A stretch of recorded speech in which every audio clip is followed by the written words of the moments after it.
What is up, explorers? Welcome to this new video, and today I am going to be talking about interests and hobbies. So, to start, let's define what these two words mean. According to the Oxford Dictionary, interest is the feeling that you have when you want to learn or know more about somebody or something. And hobby, on the other side, is an activity that you do for pleasure, for fun, when you are not working or when you are free or during your time off. Well, having the concept of these two words, we can say that if your interest is history, then probably your indoor hobby is reading history books or visiting museums, might be your outdoor hobby.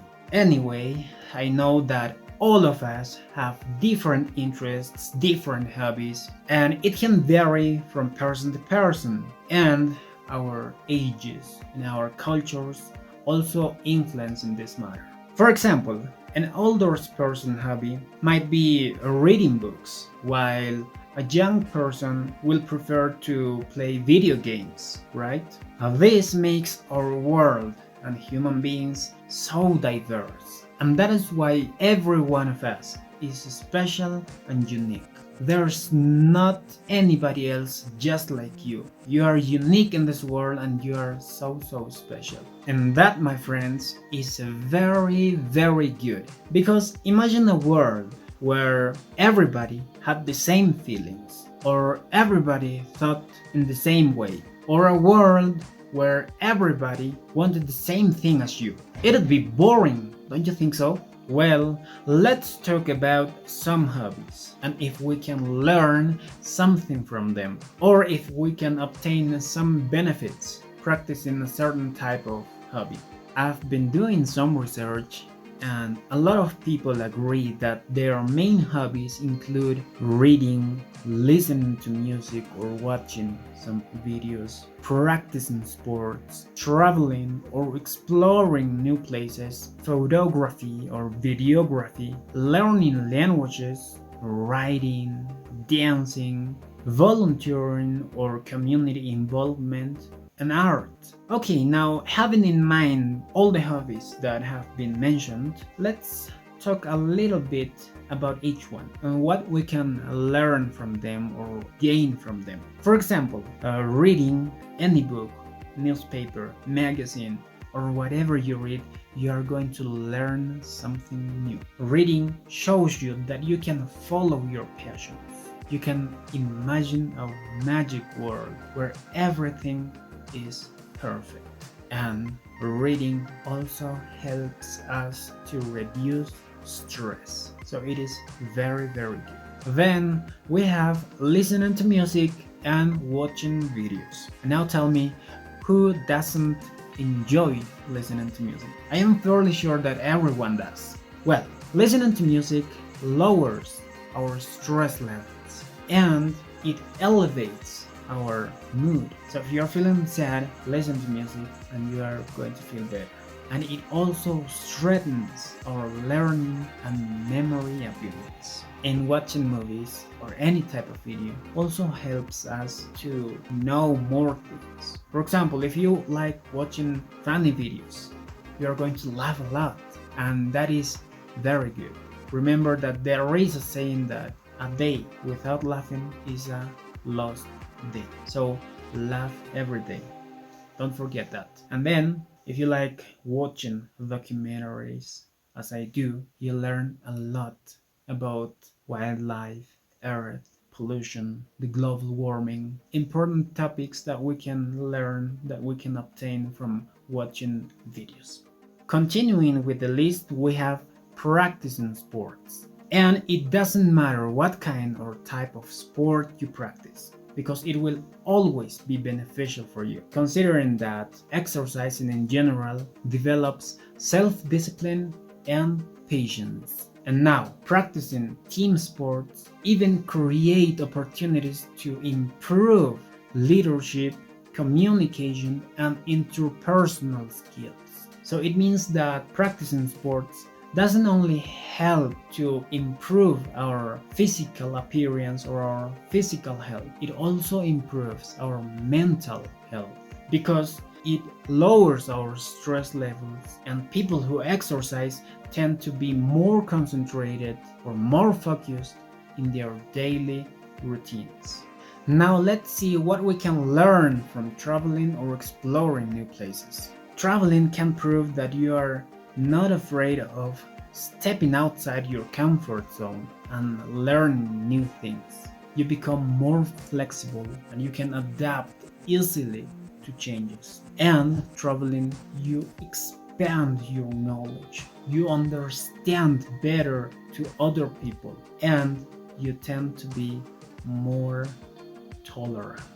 And traveling, you realize that everyone is wrong about their ideas of other countries. Now let's talk about photography or videography. And now let me tell you that photography or videography is so much more than just taking a picture or recording a video. Because when you are taking a photo, at that moment you feel connected with whatever you are taking the photo of. For example, let's say that you are taking a photo of a sunset.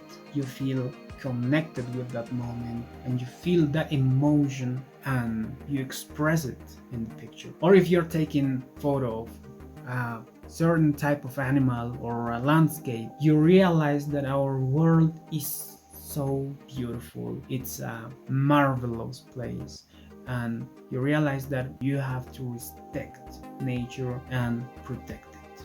Then we have learning languages, and studies have shown that learning languages can improve our abilities to solve problems, our intelligence, and our memory skills. But not only that, because when we learn a new language, not only we learn the language, we also learn about their culture, about their beliefs, their history, and we understand them. And one more thing, the language barrier doesn't exist anymore. It disappears, and you can communicate with people from that country, and you can share some ideas, and you can have a good time.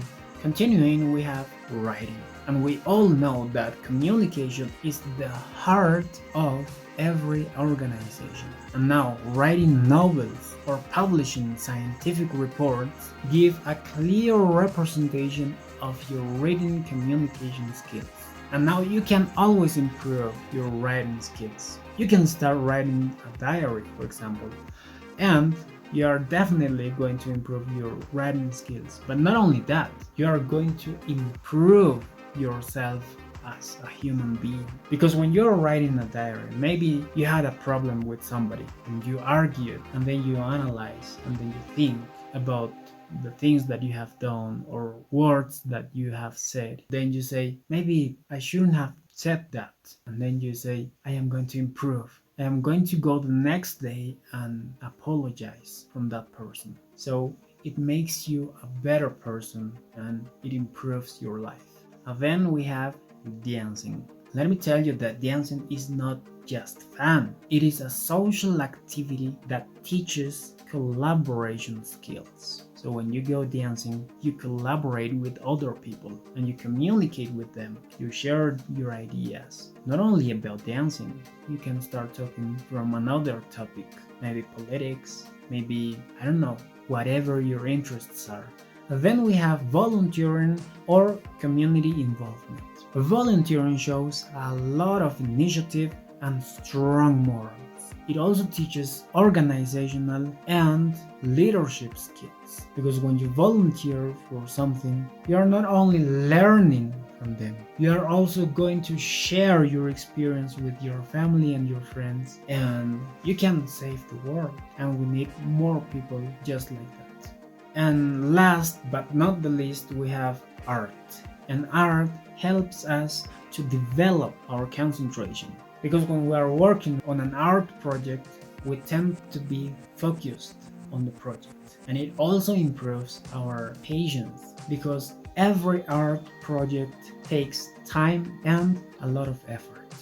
Okay, that is all I wanted to say for now, and we are reaching to the end of this video. But before, I would like you to tell me, what is your favorite hobby and what have you learned from it, or what are you learning from it? So let me know that in the comment section down below, and I'll be reading your comments. So thank you very much for watching this video, and I'll see you on the next one. Be happy and bye bye.